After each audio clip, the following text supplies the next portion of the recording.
Parshas Toldos. We're going to touch upon, you never want to call it the most famous question in the Parsha because then everyone has 17 versions of what's the most famous question in the Parsha. But the question, the brachos, Yaakov, Esav, Yitzchak Avinu, Yaakov coming in, dressed up like Esav, the famous statement of Akol Kol Yaakov Aidayim de Esav, which for Menachem is the teaser that we'll talk about this more on Shabbos, give a little more of the numerical, gematrial, hidden part of the Akol Kol Yaakov Aidayim de Esav. Oh, we just started, please. Perfect timing. Perfect timing, come on in. So, where's my ices? Oh, no, it's okay, we'll do it later Later ices. So, Esav, Yaakov, Yitzchak. Okay, so let's dive right in. Shirley, you actually asked me this question at the beginning of the week. A little bit of the impetus of today's shiur. In how did Yaakov Avinu lie? How did he lie? The whole story is bizarre, and we're going to try to give two different approaches. But what I would like to introduce these approaches with the words of the Sfas Emes, that what we're going to learn tonight, the Sfas Emes calls Val Zeh Haya Iker Brias Ha'adam. The main creation of man is this idea. It's a pretty bold statement of the Sfas Emes. That's what he says, that this idea is going to be the Iker, the main creation of man. So hopefully by the time we walk out of here tonight, we're going to have a little bit of a new, doesn't have to be new, it could be that we knew this all along, but a fresh perspective on life and what our job is to do in this world and what we're supposed to be doing. So let's dive right in. And for those who that's not enough to figure out what the Iker, the main purpose of this world is, the Sfas Emes also says that we're going to talk about the greatest blessing to ever exist. Says the Sfas Emes, Ein kli machzik bracha ella shalim. What's the greatest blessing? Shalim. Name of Hashem. Why is Shalom the greatest blessing? Because no vessel holds blessing like Shalom. So two motives. If you're one that needs a bracha, you can focus on the second motive. This is going to be something that's going to bring bracha. For those who want to work on themselves internally, this is going to be the Iker Brias Adam. So the point that we like to try to figure out here is Yaakov Avinu comes in, he's lying to his father, he's saying that he's Esav. Yitzchak seemingly doesn't know what's going on over here. He's asking him questions. Who are you? What's going on? Your voice is of Yaakov. You're feeling like Esav. And finally, he gives him the bracha. But I'd like to point out a little bit of a later pasuk. What happens later? Esav finally comes in. And Esav says, here's the food. I prepared you a wonderful meal. Vayomer lo Yitzchak Aviv. Yitzchak responds, Mi ata? Who are you? Vayomer ani bincha b'chercha Esav. I'm Esav. Remember? You sent me to get the food. I'm here. Vayecherad Yitzchak charada gedayla. Yitzchak Avinu starts trembling. Ad me'oid. An incredible trembling. He realizes the whole world just crumbled in front of his eyes. He realizes that everything that just happened was one big fake. Everything that just happened was seemingly a lie. Charada gedoyla ad me'oid. Vayomer. And he says, Mi eifel hu atzad sayid. Vayavali vayichal mikol b'terem tavai. Who is the other person? Vavarcheu. Who is that other guy that came in and I blessed him? So right now, if we were to put a picture of what's going on here, Yitzchak Avinu, Gadol Adar, is trembling. To think about such a thing is, not really so 2022 friendly. We don't like to view Gedolim and Tzaddikim as being people that tremble and people that make mistakes and people that don't understand what's going on. But the pasuk teaches us that Yitzchak Avinu is sitting there and he doesn't know what's going on. And the Ramban here on the pasuk says, "Ein derech hacharid charid gedol ad moed v'tzoyik." He's like mamish losing himself over here because the whole world just crumbled in front of him. So what does Yitzchak respond right now? He's trembling. He realizes he messed up. He gave the bracha to the wrong kid. He was duped. He was tricked. Esav's here, the one who he wanted to give the bracha to. So what does he say right now? So maybe what he should say right now is, I made a mistake. Admit. Confess. Come clean. But it's not what he says. Yitzchak Avinu says, Gam Baruch Yihiyeh. The bracha that I gave should continue. Says Rashi, why? Because no one should think that maybe I was tricked and I didn't want to do what I did. So even though right now he's trembling and he realizes the world is crushing underneath him, he says, Gam Baruch Yeh, what I did should continue. It should be a real bracha. Comes along this Sfas Emes and he says, from here you see the ikr, the main purpose of creation of man in this world is to do what? And we're just going to read a few of his incredible words over here, and then we'll explain a little bit deeper. Because the words are absolutely poetic. We have some poets amongst us. This part is, okay, we'll explain a little bit. The Medrash says that your limbs, there are certain limbs in your body that are in your control, and there's certain parts of your body that are not in control. What does that mean? You are not in control of your ears. You are not in control of your nose. You're not even in control of your eyes. You could close your eyes, but something could appear in front of you and you can't choose not to see it. You can't choose not to hear something. You can choose not to smell something. You could choose not to eat something. You could choose not to touch something, and you could choose not to walk somewhere. But there are parts, some limbs of your body which you're in control of, and some parts of your body you're not in control of. Says the Sfas Emes, there's the eyes, the nose, and the ears that you're not in control of. But then he says startling words. Vim adam zeicha, and if you merit, hakol bershusai. Hakol einoi bershusai. Nothing should be in your power.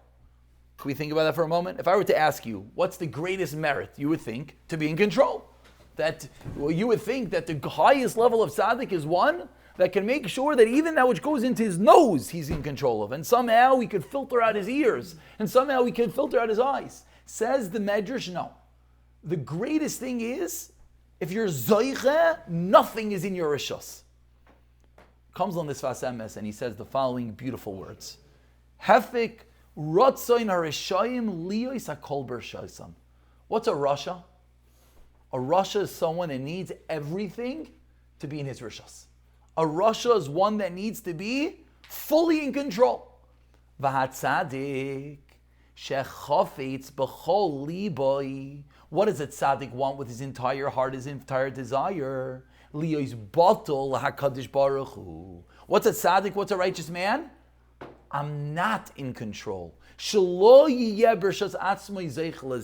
I'm not in my power of what I'm doing. Ube'emes, and we all know this. Hakol b'rshos HaKadosh Baruch Hu. Everything is in charge of God. Hashem gives us certain limbs that we, at some level, have control of. Hashem gives us control over our limbs to do what? To return that control back to Hashem. And this is the Iker Brias Adam. And this is what Yitzchak Avinu did when he said, Gam Baruch Yiyeh. Let's explain. The Iker Brias Adam is to be completely not in control. Sounds startling. The main part of man is to be not in control? What do you mean? We want to be in control. We want to know what we're doing. We want to be planned. We want to be pragmatic, misudar, organized. Correct. But at the end of the day, who's controlling everything? Yes, you have to be planned.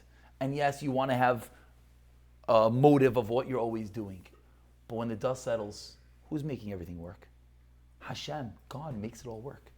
Yitzchak Avinu, in the greatest show of this idea, he thinks he's in control. He thinks he could choose who to give the brachas to. He thinks that this person showed up and he did all his checks. Are you Esav? Are you Yaakov? He feels him. He asks him all the questions and he thinks he finally figured it out. And he gives him the bracha. And then what happens? Then this next person shows up and he says, who are you? Oh, I'm Esav. You're Esav. Oh, Hashem, I messed up. I did the total wrong thing. So what do you do at a moment when you realize that everything in the world is backwards?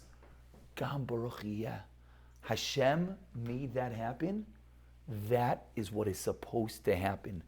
It should be blessed. He thinks back And he says, I tried my best. I did what I was supposed to do. And if that's what Hashem determined, that I should give the bracha to Yitzchak, that is the way it's supposed to be. Yaakov, excuse me, that is the way it's supposed to be. Even though he doesn't necessarily understand it. The Iker Brias Adam, what is the main purpose of man? Why are we on this world? Not to be in control.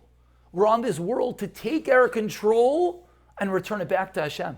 A Russia is the one that says everything is in my control. And I heard Y.Y. Jacobson said beautifully, he said, pre-corona, all the doctors were in control. They were running the world. They knew everything. They knew that we're going to double man's expectancy and we're going to cure all disease. And all of a sudden, God came down and God said, I'm going to put something in this world that no one understands, no one can figure out, and then we'll figure it out. Are you in control? Really? You think you're in control? I'm going to shut down the entire world, showing I'm in control. It's a bit of a startling statement, but hopefully we're far enough removed right now to appreciate it. What's a tzaddik? A tzaddik is one that desires that everything is batal to HaKadosh Baruch Hu. We still have to do, and now let's just clarify a little bit, because sometimes people hear this and say, okay, great, I'll do whatever I want, and God runs the world. Yes, you still have to try. You still have to do a shtadlus, we'll call it. And if anyone's thinking this is obviously really what bitachon is, there's the hishtadlus to do whatever you need to do. But at the end of the day, when you leave that office, when you close the computer, when you turn it all off, when you come into a Shabbos, what do you say? Hakol Bershus HaKadosh Baruch Hu. Hatzadik is the one that says it's all to God. And sometimes Yitzchak Avinu teaches us, we stand there and we see the world crumble in front of our eyes. What we think is right is wrong, and what we think we did is this, and we can't understand it, and it's a charada gedoyla. He's trembling, I don't get it. So what do we say at that moment? Gam baruch yeh. Whatever Hashem made me do, that was what obviously was supposed to happen, and that bracha should continue. So to answer our question that we started with, is why did Yaakov lie? So there's two ways of answering this question, and we're hopefully going to deal with both. One way is to view from the vantage point of Yaakov Avinu. What was he thinking when he was quote-unquote lying, which we'll get to in a moment. But whenever we learn Chumash, we always have to deal with it in two ways. One way is we have to go into the perspective of the person. What was he thinking? The other way is, one second, Hashem gave us the Torah. Moshe Rabbeinu wrote this down. We spoke about this a little bit the other week. What are we supposed to learn from it? When we read a parsha and we see a Yaakov Avinu that lied, what do we take out from it? So that's what we're answering right here. You know what we take out from it? Hashem orchestrated this whole story for one reason, for that moment. For that incredible moment that Yitzchak is standing there realizing he messed up, realizing Esav is here, he gave the wrong bracha, what in the world am I going to do? For him to teach us this critical lesson, the Iker Brias Adam, is to do what? To fold to HaKadosh Baruch Hu. And this ultimately, how does this bring the greatest blessing? Because what is shalom? What is peace? Let's think about that for a moment. What is peace? Peace is when everything works in tandem, correct? But peace, what? All your ducks in a row. Good. But peace is also when everything could collide, all the worlds. Let me read you how this Vasemis says it. He says that that's not the line, excuse me. He says that we have different desires and things are colliding and crashing, and the truth is we could all go inside our own lives and our own psyches and our own personalities and realize that we sometimes want this and we sometimes want that, and Hashem wants this and Hashem wants that. So what is shalom? Shalom is that when everything works. What does that mean everything works? I thought I want this and Hashem wants that. What does that mean it's shalom? Yitzchak Avinu thinks he messed up. No. Shalom is when you say, Hashem, you're the one in control. You're the one that is running everything. And that is the reason why Ein Kli Machzik Bracha El Shalom V'Shalom Hu Al Yedei Habitul Rak La'Avodas Hashem Yisbarach Nimsa Yesh Tamid Rak Rotzain Echad. That when you finally, and I think everyone in their own lives has their moments, and someone told me a beautiful line, I don't remember who it was, could be with someone in this room, I don't remember. He said, what's harmony? Harmony is for that split second when everything works. But the next split second, it's terrible. If you listen to just the harmony, it sounds atrocious. But when the harmony is being sung together with everything else, it all works. That's shalom, that's peace. Sometimes what we hear is, wow, that's terrible and this and that. But when it all works together, and that only happens when we're mevatel ritzaynai to the ratzayn of HaKadosh Baruch Hu. So lesson number one, which, I should stop saying this because one time someone's actually going to take me up, and then when I say this is enough, and you're all just going to walk out. But this itself is a lesson for life. Is that what are we doing on this world? What are we doing? God gives us control. God says, you have control of your life. You could do what you want. And our job is to take that control, do as much as we can do, but then go to sleep at night saying, ultimately, God is running the show. At the end of the day, I have to try as much as I can. But when the whole world seems to collide in front of me, you know what I say? It should also be blessed. God, you know what's going on over here. And that itself brings the ultimate bracha. So the truth is, we really should stop now. It is getting a little bit late, but I'm going to share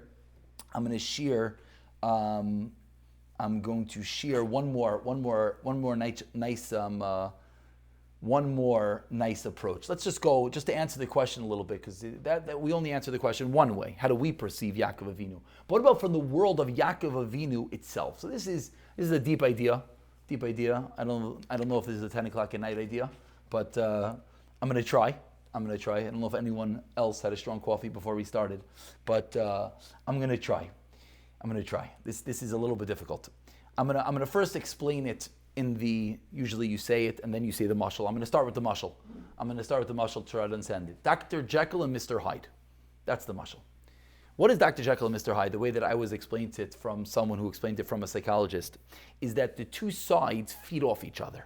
What that means is sometimes a person's evil part of him is feeding off of his good. For example, he'll do something good. Why? To lure that person in to do something evil. And unfortunately, if we were to creep into the mind of some very, very evil people, this is often what you see. Sometimes you'll see when, sometimes it's when it's a terrible crisis and a certain person does something horrible. And sometimes when you creep into his mind, what you realize is that everything that he did good was just fueling his evil. Now, it's a difficult thing to think about because when we hear that, it makes us lose faith in humanity. And it makes us want to say that, how do we ever trust anyone? And it is difficult. And we like to believe more, which is also an approach that God created temptations. And sometimes people fall, which is true. But this is a little bit of a deeper idea that sometimes if we creep deep into the psyche of a person, it's his evil that is being fueled by his good. Says the Sfas Emes, the opposite of that is true as well. Sometimes the sheker is going to be there to fuel the emes. Says the Sfas Emes, when Yaakov Avinu was quote-unquote lying, he was only doing that because his deepest and innermost desire was to get the brachas, which he knew he had to get. And therefore, it's not called a sheker. It's a similar idea to that which we know that you're allowed to lie for shalom. We know that Hashem's name is a race for peace. And we wonder, how could I lie for shalom? That's paradoxical. That's counterintuitive. It makes no sense. If I'm lying, it's not peace. The answer is no. Because I'm lying because the end result, is this a ends justify the means justify the ends? Let's not get too philosophical. But the point is, says the Sfas Emes, and I'll just read you a few words. He says, the Yaakov Avinu took these brachas b'mirma with trickery. Yeshlomo mizeh ki kedai lahosega emes be'emes rishoyin lasos al yedei arma. That when you're trying to get the ultimate truth, you can get there sometimes through the arma. And this is a ikar ratzay lavei la'emes inu b'chlal sheker va'ad rabba zeh tikkun sheker. This is something that everyone could think about on their own. It's a little bit of a difficult idea. If you think about it too much, it will definitely lead you down the wrong paths. Because this sort of maybe is where Robin Hood comes from, and this maybe is where people start concocting ideas that I'm ultimately doing this for the good, so it's okay for me to do that. And obviously, no one should do that. That's horrible. But a Yaakov Avinu could do that. A Yaakov Avinu with his Ruach HaKodesh, and now we can maybe understand at some simplistic level, what was he thinking? What he was thinking was, this is not called a sheker. This is called a sheker to get to the emes. But I don't want to delve on that point. It's a deep point, and it definitely can lead people to do the wrong things. So what we'll conclude is with the following statement. Anyone learning Mesilas Yesharim, we just had a whole nice idea about sheker, about how terrible sheker is. If you think about the letter sheker, and this should help you remember how bad sheker is. The shin is a point at the bottom. The kuf is a line at the bottom. The resh is a line at the bottom. Sheker ein loy regelayim. The letters of sheker all are standing on points. They just topple over. Emes is the exact opposite. The aleph has two legs on the bottom. The mem has a flat bottom. The tuf has two legs on the bottom. Emes will forever be mekuyim, will forever stand. Sheker will not. I know we'll conclude with that. I just want to add off one last line for good chizik purposes. At the end of the day, you know what happened with Yaakov and Esav?